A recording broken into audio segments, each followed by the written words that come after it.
어, 오늘 말씀은 예수님께서 말세 때에 일어날 교회에 대한 언약입니다.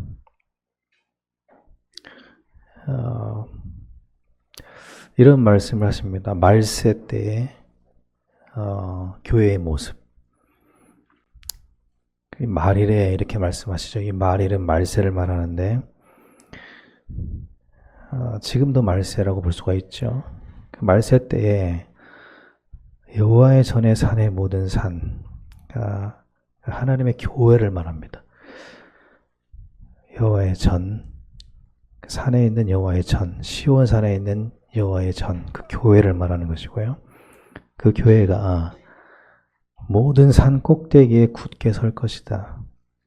그리고 모든 작은 산 위에 뛰어날 것이다. 그리고 만방이 그리로 모여들 것이다. 이게 지금 이 말씀을 선언하는 그 시기적 배경은 이스라엘이 가장 혼란스러울 때였습니다.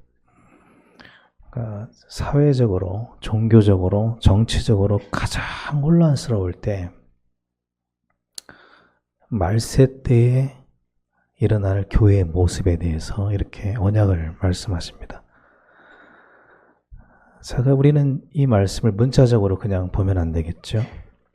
여기서 산 꼭대기에 나의 교회가 세워질 것이다. 뛰어난 교회가 세워질 것이다.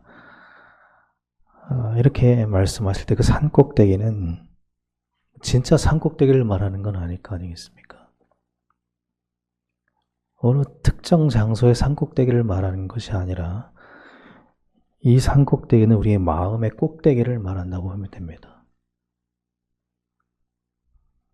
우리의 마음 꼭대기에 하나님의 교회가 온전하게 세워질 것이다. 왜 이런 말씀을 하시냐면 이 당시도 그랬고 인간이 사는 모든 시간 속에 항상 있었던 것인데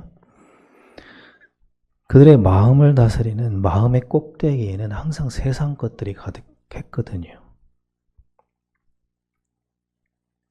그 마음 꼭대기에 항상 그들의 마음을 다스리는 어떤 것들이 있었습니다. 그것을 성경은 우상이라고 말하는 거예요. 그러니까 이 당시에 산 꼭대기마다 있었던 것이 우상의 제단이었거든요. 그 사람들은 늘 산 꼭대기로 갔습니다. 왜냐하면 거기에 우상 제단이 있었기 때문에. 그리고 그 우상들은 풍요와 번성의 상징이었습니다. 우리는 지금 그것을 그냥 하나의 종교적인 모습으로 보지만 이 당시에 그것은 문화였어요. 그러니까 어떤 번영을 위한, 풍요를 위한 문화였습니다. 그러니까 모든 사람들이 다 동일하게 하고 있는, 모든 사람들이 다 당연하게 하고 있는 하나의 문화였고 어떤 면에서 하나의 과학이었습니다. 그러니까 우리가 이런 거죠. 세상적으로 성공하려면 세상이 하는 말을 귀를 기울이듯이 이 당시에는 풍요를 위해서 우상 숭배를 했던 겁니다. 그게 꼭대기에 있었어요. 그러니까 이들의 마음속 꼭대기에는 세상적 풍요를 향해서 따라가고 쫓아가는 그런 마음이 가장 마음의 꼭대기에 있었던 겁니다. 그게 모든 마음을 다스리고 있었던 거예요. 그런데 말세가 되면 그 마음 꼭대기에 하나님의 교회가 세워질 거라는 겁니다. 이게 어떻게 가능한 일입니까? 왜냐하면 인간의 마음이라는 것은 늘 탐심을 향해서 흐르거든요. 아담과 하와 이후로 변함없는 인간의 본질은 항상 탐심을 향해서 흐릅니다. 그런데 말세 때에는 그들의 마음 꼭대기에 하나님의 교회가 있을 거라는 거예요. 교회는 뭡니까? 하나님이 거하시는 곳이잖아요. 그리고 그 교회에서 예수님 뭘 하셨죠? 말씀을 가르치셨잖아요. 그러니까 교회가 말씀 꼭대기에 세워진다는 것은, 그 마음의 꼭대기에 세워진다는 것은 우리의 마음의 꼭대기에 하나님이 자리를 잡을 것이고 우리의 마음의 꼭대기에 말씀이 자리를 잡을 거라는 얘기입니다. 근데 이게 가능한 얘기가 아니거든요, 사실은. 왜냐면 인류 역사, 아담과 하와 이후로 인간의 마음은 언제나 탐심을 향해 흘렀거든요. 근데 이게 어떻게 가능할까요? 하나님 이렇게 말합니다. 만방의 사람들이 그 꼭대기에 있는 교회를 향해서 몰려올 것이다 라고 얘기를 합니다. 근데 이 몰려온다라는 표현을 직역을 하면 흘러갈 것이다 라는 말이에요. 이 흘러간다라는 말의 표현은 물이 흐를 때, 물이 흐른다라는 말을 할 때 쓰는 표현입니다. 근데 여러분 알다시피 물이라고 하는 것은 높은 곳에서 낮은 곳으로 흐르잖아요. 근데 그것이 역행해서 위로 흘러갈 거라는 겁니다.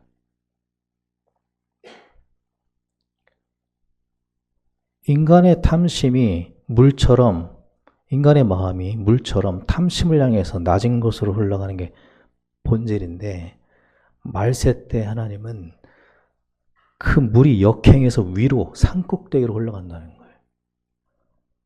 이거는 뭐를 말하는 겁니까? 하나님의 강한 개입을 말하는 거예요. 하나님께서 그렇게 하지 않으면 불가능한 일이라는 겁니다.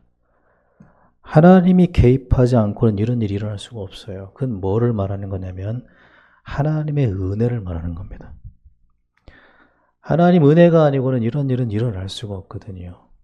인간의 마음이 변화된다라고 하는 것은 하나님의 은혜가 아니고는 불가능한 겁니다. 그래서 성경은 이렇게 말하죠. 우리가 아직 죄인의 본성을 가지고 살고 있을 때, 죄인 되었을 때 하나님께서 예수 그리스도를 십자가에 못 박으심으로 우리를 향한 자기 사랑을 확증하셨다. 그러니까 우리는 여전히 죄의 본성을 가지고 살아가고 있는데 하나님이 이 땅에 오셔서 은혜를 주셨다라는 거예요. 그래서 우리로 하여금 하나님의 자녀가 될 수 있는 길을 열어주셨다는 겁니다. 그 은혜가 아니면 우리는 여전히 죄의 본성을 따라 살고 있어야 돼요.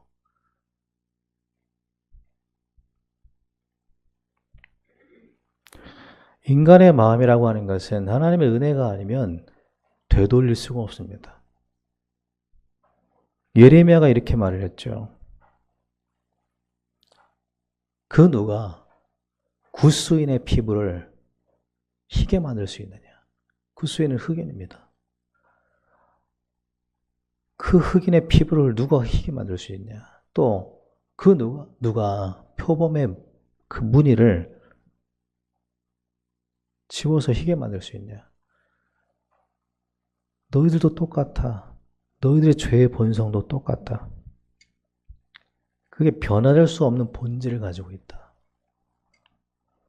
하나님의 은혜가 아니고는 우리의 마음이 하나님을 향해서 흐를 수가 없다는 겁니다. 그건 교회도 마찬가지라는 겁니다. 그렇다면 하나님이 말세에 말씀하시는 하나님이 꿈꾸는 이 말세라는 것은 하나님이 최종적으로 이루시고자 하는 교회의 모습이잖아요. 그러면 그것은 하나님이 꿈꾸는 교회입니다. 말세는 끝이거든요. 최종적으로 이루실 하나님의 교회는, 하나님 꿈꾸는 교회는 우리가 만들어낼 수 있는 교회가 아니라는 겁니다. 하나님의 개입으로만 가능하고 하나님의 은혜로만 가능한 교회라는 거예요. 그리고 그 은혜를 하나님은 예수 그리스도를 통해서 우리에게 주셨다라는 겁니다. 하지만 여기서 우리가 알아야 될 게 있습니다. 하나님은 우리의 은혜를 가지고 이 땅에 오셨거든요. 죄의 본성을 따라 살고 있는 여전히 죄인인 우리들에게 은혜를 가지고 이 땅에 오셨습니다. 예수 그리스도죠. 그런데 은혜가 이 땅에 임했지만 바리새인들은 그 은혜를 거부했습니다. 하나님의 은혜를 우리에게 아무리 주고 싶어도 은혜가 들어갈 마음의 공간이 없으면 은혜를 누릴 길이 없습니다. 수많은 유대 지도자들은 은혜가 눈앞에 왔지만 그것을 받아들일 마음의 공간이 없었어요. 로마에 소국되어서 쥐뿔도 없는데 갈급함도 없었습니다. 그들의 마음 꼭대기에는 종교적 독선만 가득했고 이들은 은혜가 필요한 게 아니라 자기 소원만 사모했습니다. 자기들이 이루고자 하는 그 소원만을 갈급해했지 하나님이 주시고자 하는 하나님 그 자체를 갈급해하지 않았어요. 하나님은 예수님을 주고자 했는데 이들은 예수님이 필요 없다라는 거예요. 은혜가 필요 없다라는 겁니다. 그냥 지금 당장 정치적 구원, 우리의 소원이 필요하다는 거예요. 이 세상에서의 소원만 갈급한 겁니다. 그래서 예수님은 이렇게 말씀하십니다. 마음이 가난한 자가 복이 있다. 은혜를 향한 갈급함이 있는 사람이 복이 있다. 나를 갈급해하는 자가 복이 있다라는 말이에요.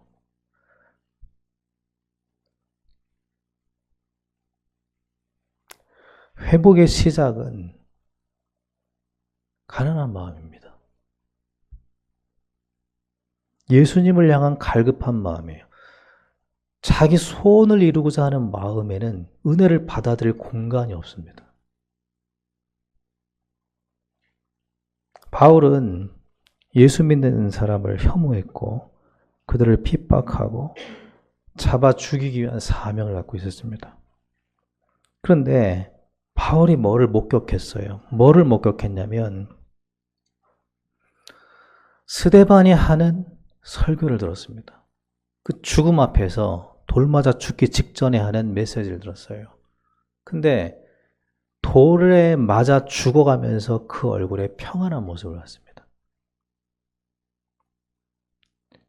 그걸 보고 바울의 마음에 틈이 생겼어요. 이게 뭐지? 라는 질문이 생겼습니다.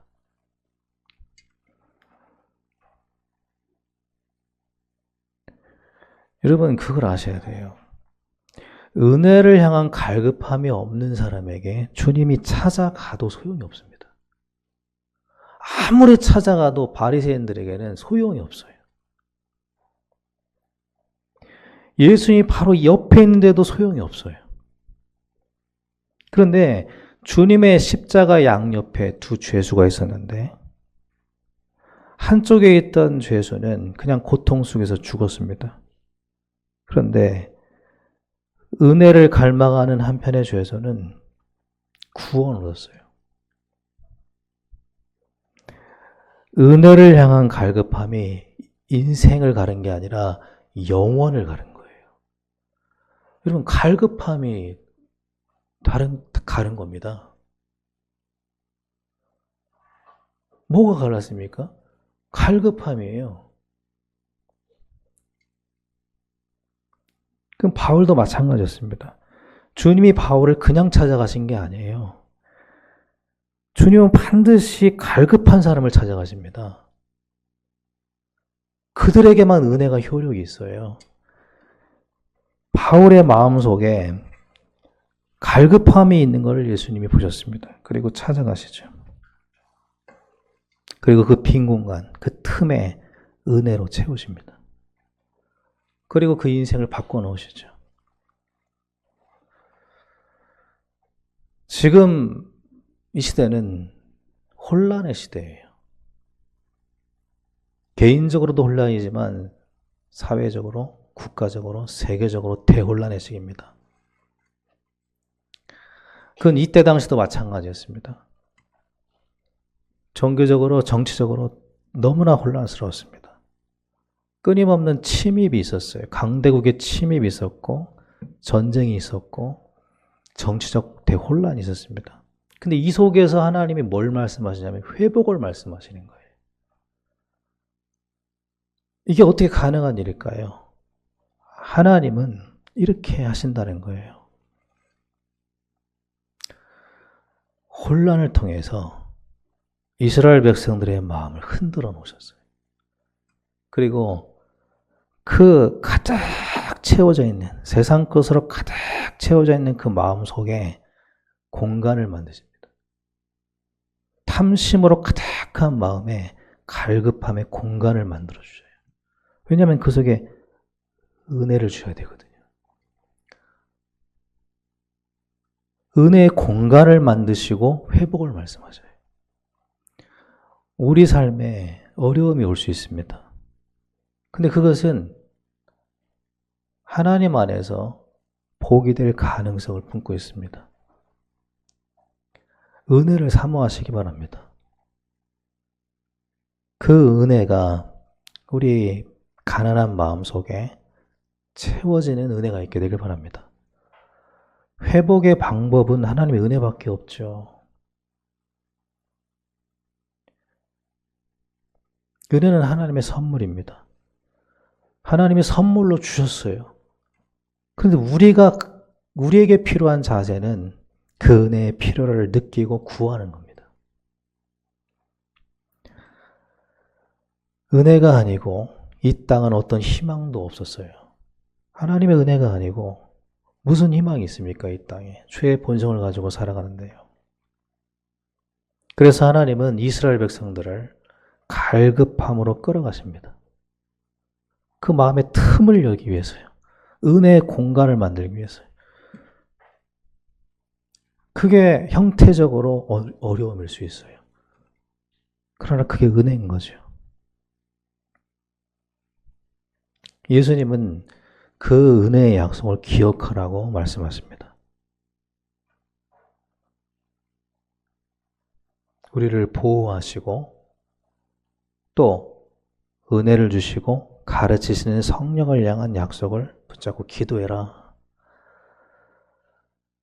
왜냐하면 예수님의 부활 이후에도 하나님의 은혜가 아니면 제자들은 희망이 없어요. 우리 자신에게 희망을 걸면 안 됩니다. 우리는 희망이 없어요. 또 누군가에게 희망을 걸면 안 돼요. 희망이 없습니다. 왜냐하면 우리는 다 같은 본질을 가진 사람이기 때문에 그렇습니다. 희망은 하나님의 은혜밖에 없습니다. 그러므로 우리를 갈급하게 하신다면 그것은 우리의 마음에 은혜가 들어올 틈을 내시는 하나님의 손길임을 기억하시길 바랍니다. 지금 하나님이 우리로 하여금 은혜에 대한 사모함을 일으키는 갈급함을 허락하신다면, 그것이 어떤 어려움이라면 그것은 우리에게 은혜를 주고자 하는 하나님의 손길입니다. 가장 희망 없는 사람이 누굽니까? 은혜의 필요성을 모르는 사람들이에요. 바리새인 같은 사람들입니다. 그들은 자기들만의 방법을 가지고 있어요. 자기 길이 있습니다. 은혜가 찾아와도 눈치채지 못합니다. 교만해서 그래요. 성경은 이렇게 말해요. 인생을 패망시키는 선봉장에 있는 것이 교만이다. 교만은 다른 게 아니고 은혜가 왔을 때 은혜를 거부하는 거예요. 그게 교만입니다. 자기들이 원하는 것, 그것이 너무나 가득해가지고 하나님이 주시고자 하는 그 은혜를 받을 공간이 없는 거예요. 진짜 많은 사람들이 은혜를 필요로 하지 않습니다. 그냥 이 땅에 뭔가를 필요로 해요. 자기가 원하는 소원을 필요로 하지 그냥 예수님을 필요로 하지 않습니다. 우리의 본질을 구원하는 그리스도를 필요로 하지 않아요. 우리를 인생을 정말 지키시는 하나님을 필요로 하지 않습니다. 돈이 인생을 지키는 줄 알아요. 돈을 필요로 하지 오직 그 생각으로 가득하지 내 인생을 지키는 하나님의 필요를 잘 못 느낍니다. 근데 성경은 이렇게 말합니다. 하나님이 지키지 않으면 지키는 자의 수고는 헛된 것이다. 또 하나님이 잘하게 하지 않으면 너희들이 심고 물주는 거 아무것도 아니다. 다시 말하면 하나님의 은혜가 있지 않은 인생이라고 하는 것은 허물을 경험하게 되는 인생이라는 겁니다. 여러분, 허무한 사람이 꿈꾸는 게 뭔지 아십니까? 죽음이에요. 자살이에요, 자살. 그 말은 죽음보다 고통스러운 게 허무란 말입니다. 열심히 살았는데 남는 게 없어요. 그게 허무입니다. 근데 하나님의 은혜가 없는 곳에는 허무가 있어요. 아무리 열심히 해도 아무것도 없습니다. 지켜지지도 않고 잘하지도 않아요.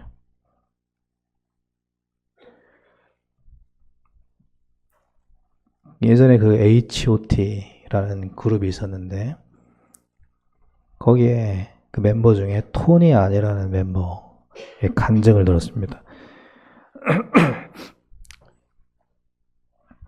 이 친구는 노래로 성공했고 또 사업도 성공을 했어요. 그래서 이 친구의 말에 의하면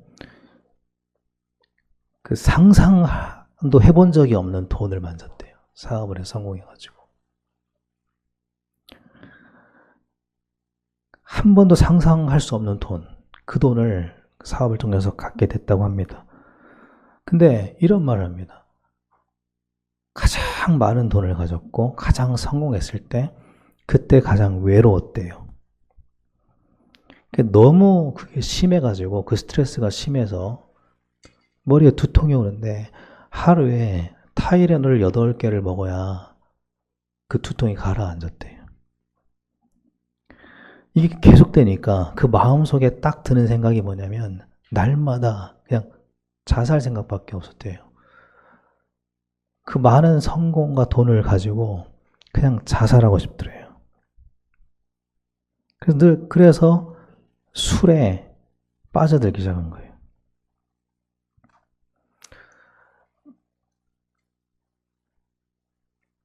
돈이 자기에게 행복을 주질 않더래요. 너무 갈급해가지고 이렇게 기도했대요. 그냥 자기도 모르게 나온 게 하나님 살려주세요. 이렇게 기도가 나오더래요. 너무 갈급한 거죠. 아무리 벌어도 자기 인생이 지켜지지가 않고 자기 마음이 지켜지지가 않는 거예요. 돈으로. 자기 인기가 하늘을 찌르는데 그 인기가 자기를 지켜주지 않는 거예요. 살려달라고 하나님께. 하나님께서 은혜를 주셨고 그 인생이 회복되었어요. 그리고 지금은 신앙생활을 잘하고 있습니다. 은혜라고 하는 것은 은혜를 필요로 하는 사람에게 임하는 겁니다. 그리고 돈이 회복을 가져오는 게 아니고 갈급함이 회복을 가져오는 거예요. 주님을 향한 갈급함. 그냥 내 인생의 본질부터 필요한 게 하나님인 거예요. 내 깊숙한 곳에서 내 인생을 구원할 분은 하나님인 거예요. 나를 진짜 살리는 분은 하나님인 거예요. 그 모든 걸 다 가져도 자기를 지킬 수가 없는 거예요. 그 하나님을 향한 갈급함이 복이다라는 겁니다.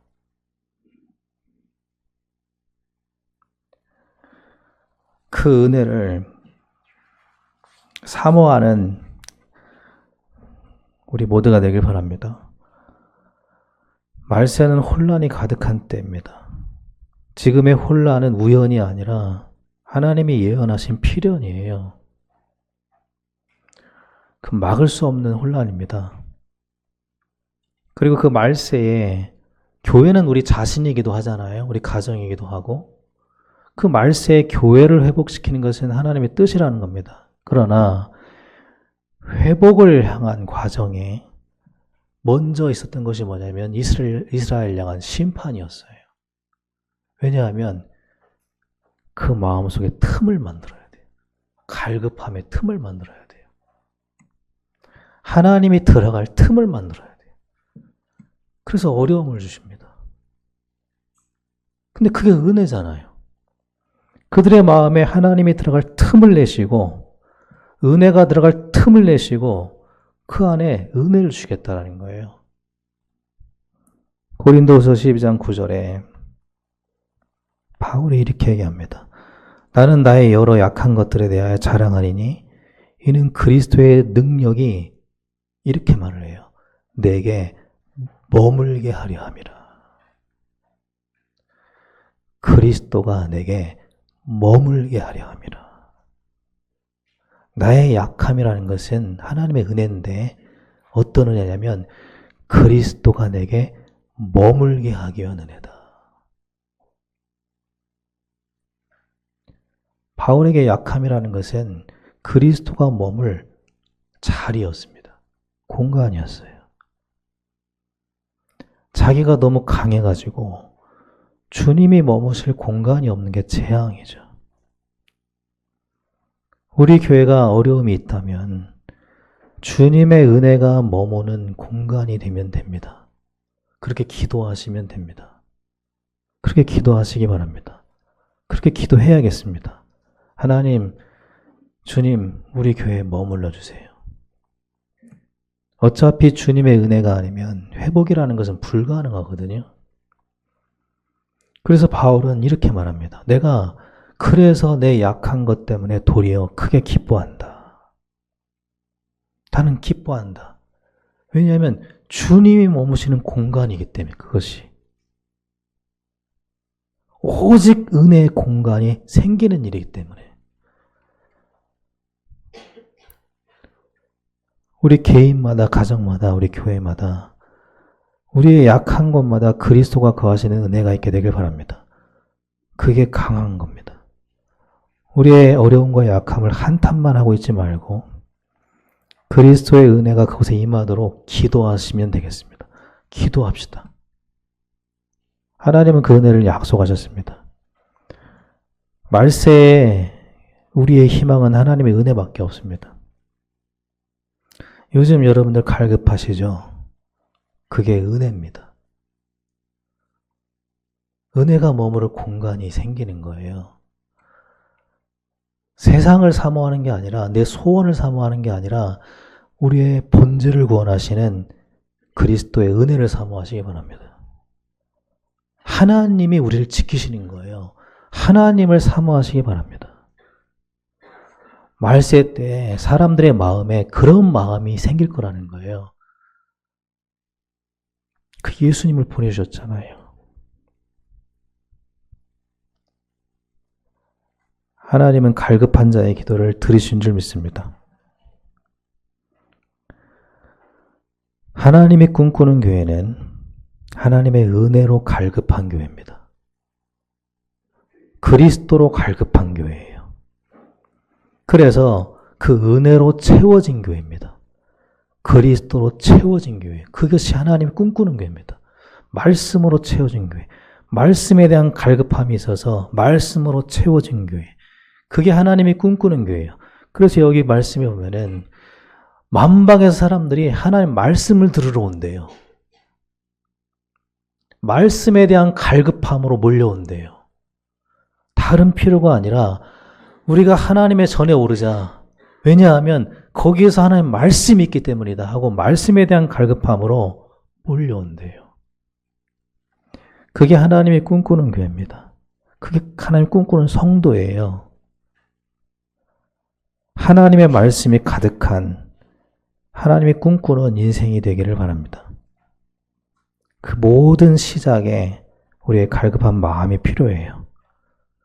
그러므로 하나님이 허락한 환난은 우리의 마음을 갈급하게 하고 은혜를 사모하게 하는 하나님의 은혜입니다. 이걸 우리가 눈치채야 됩니다. 그 하나님의 은혜를 기억하고 눈치채고 은혜를 사모하면서 기도해야겠습니다. 은혜로 채워진 나, 은혜로 채워진 가정, 은혜로 채워진 교회, 은혜를 사모하는 자들이 모여있는 교회, 은혜로 길을 걷고 은혜로 선택하고 은혜의 화평을 누리는 교회. 말씀을 사모하니까 뭐가 사라져요? 전쟁이 사라진다는 거예요. 무기를 녹여가지고 농기구를 만든다는 건 평화를 상징하는 거거든요. 하나님의 말씀이 거기에 머무니까 안식이 있다는 겁니다. 그게 일곱째 날 일어난 거잖아요. 창조 일곱째 날. 하나님이 머무는 곳에는 안식이 있습니다. 말씀이 머무는 곳에는 쉼이 있어요. 그 참된 쉼이 우리 인생 속에 있기를 바랍니다. 그런 교회가 되기 위해서 한 주간 우리 남은 인생 은혜의 약속을 붙잡고 기도하는 저의 여러분 되기를 예수님의 이름으로 축원합니다.